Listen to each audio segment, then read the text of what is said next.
Hi my friends and family, welcome back to my channel Lakshmi home and vlogs. காலையில் எங்கள் அம்மா போட்டு தர அந்த இஞ்சி டீயை குடித்ததான் எனக்கு அந்த நாளே போன மாதிரி இருக்கும். டீ பார்க்க சூப்பராக இருந்துச்சுன்னா கமெண்ட்டில் சொல்லுங்கள். முதல்ல நான் இந்த டீயை குடித்து முடிச்சுட்டு வீடியோ கண்டினியூ பண்ணுறேன். எங்கள் வீட்டாண்ட பார்த்தீங்கன்னா வெங்காயம், தக்காளி, காய்கறிகள்லாம் எடுத்துகிட்டு வருவாங்க. வெங்காயம், தக்காளி, பூண்டு மட்டும் தேவைப்படுதுன்னு சொல்லி வாங்கியாச்சு.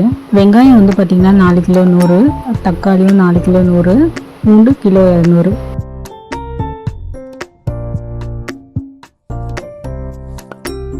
மதிய சாப்பாட்டுக்கு அரிசி போட்டு ஊற வச்சாச்சு.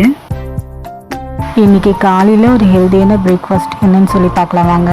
காராமணி சுண்டல் ஒரு கப் எடுத்துக்கிட்டேன். வெயில் டைமாக இருக்கிறதுனால டிஃபன் அந்த அளவுக்கு பிடிக்கல. அதுக்காக நம்ம காலையில் சாப்பிடாமே இருக்கக்கூடாது. அதனால இந்த மாதிரி லைட்டாகவும் அதே சமயம் ஹெல்த்தியாகவும் எடுத்துக்கலாம். இதை சாப்பிட்டு முடிச்சுட்டு கவலை மீன் வாங்கியிருக்கோம். அதுக்கு மசாலா ரெடி பண்ணிக்கலாம். மீனுக்கு மசாலா ரெடி பண்ணி எடுத்துக்கலாம். மிக்சி ஜார் ஒன்று எடுத்துக்கோங்க. இதில் வந்துட்டு இஞ்சி, பூண்டு, சின்ன வெங்காயம், புளி, கொஞ்சம் மிளகு, கொஞ்சம் சீரகம், கொஞ்சம் சோம்பு, கொஞ்சம் தனி மிளகாத்தூள், கொஞ்சம் மஞ்சத்தூள், தேவையான அளவு உப்பு, தேவையான அளவு தண்ணி ஊற்றி நைஸாக பேஸ்ட் மாதிரி அரைச்சி எடுத்துக்கோங்க. இந்த மாதிரி இதை அரைச்சி எடுத்துக்கோங்க. இப்போ நம்ம ரெடி பண்ணி வச்சுருக்க பேஸ்ட்டை மீனோடு சேர்த்துக்கலாம். இது வந்து பார்த்திங்கன்னா கவலை மீன், சாலை மீன் சொல்லுவாங்க இல்லையா, அதில் ட்ரை பண்ணியிருக்கோம். உங்களுக்கு வேறு ஏதாவது மீனில் ட்ரை பண்ணனாலும் நீங்கள் பண்ணிக்கலாம்.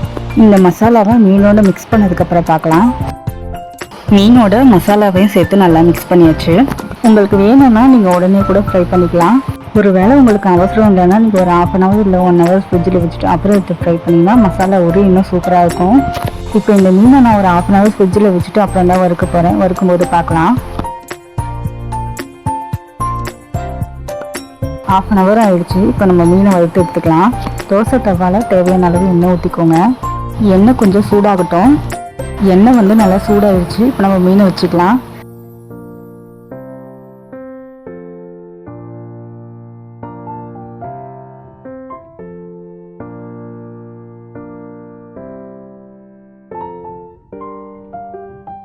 மீன் ஒரு பக்கம் நல்லா வேகட்டும். வெந்ததுக்கு அப்புறமா நம்ம திருப்பி போட்டுடலாம்.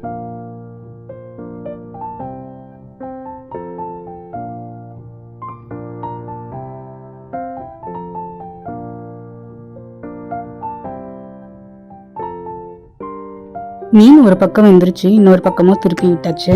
வாங்க இன்னைக்கு நம்ம வீட்டு சமையல் என்னன்னு சொல்லி பார்த்துட்டு வந்துடலாம். மசாலா கவலை மீன் வறுவல், சூடான சாதம், பூண்டு தக்காளி ரசம், காராமணி கத்திரிக்காய் தொக்கு, வாழைக்கருவாடு வறுவல், வேக வச்ச முட்டை. இதோட இந்த வீடியோ முடிச்சுக்கோங்க. நம்ம சேனல் பிடிச்சிருந்தா மறக்காம லைக் பண்ணி, ஷேர் பண்ணி, சப்ஸ்கிரைப் பண்ணுங்க. இன்னொரு இன்ட்ரெஸ்டிங்கான வீடியோட உங்களை நான் மீட் பண்றேன். அது வரைக்கும் பாய்.